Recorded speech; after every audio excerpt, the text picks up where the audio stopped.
Chapter 8th, Comparing Quantities, Exercise 8.3, Question number 9.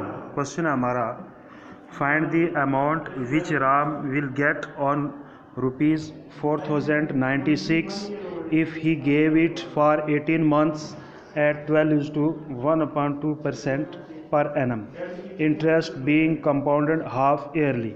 कह रहे हैं कि find the amount which Ram will get, पूछ रहे हैं कि बताओ राम को कितना पैसा आएगा कि जब वो 4096 रुपये लगा रहा है किस पर, and if he gave it for 18 months, और 4096 रुपये जो है वो 18 मंथ्स के लिए यानी 1.5 साल के लिए वो लगा रहा है, और उस पर इंटरेस्ट कितना है 12:1/2%, 12.5%।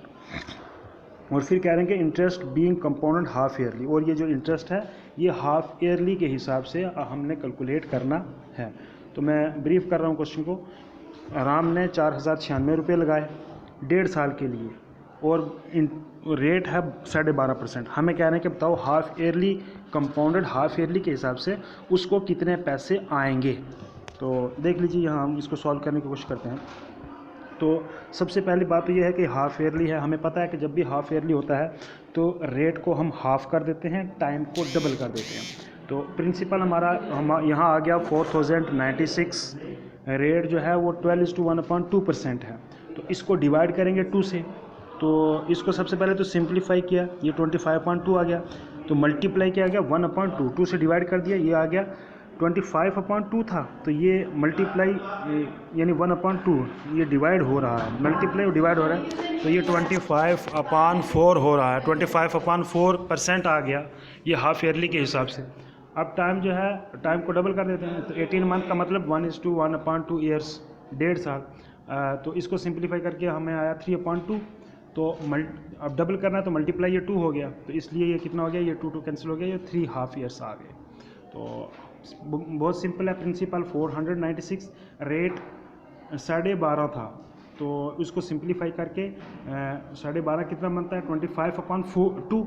तो और चूँकि इसको हाफ करना था तो 25/4 आ गया, और टाइम कितना था 18 मंथ था, तो इसको डबल करना है, तो ये कितना 18 मंथ्स का मतलब 1.5 साल का 3 साल बन गया, लेकिन साथ में हाफ ईयरली, ऊपर भी और नीचे भी। अब हम इन सारी वैल्यूज़ को फार्मूलाज के अंदर हम पुट करते हैं। तो फार्मूला क्या है, अमाउंट का फार्मूला क्या था, P × 1 + R/100⁻n। तो आपके सामने यहाँ पर ये वैल्यूज़ हमने पुट की हैं। तो प्रिंसिपल की वैल्यू पुट की कितनी, 4096 × 1 + R कितना है 25/4 × 100⁻n, n कितना है 3।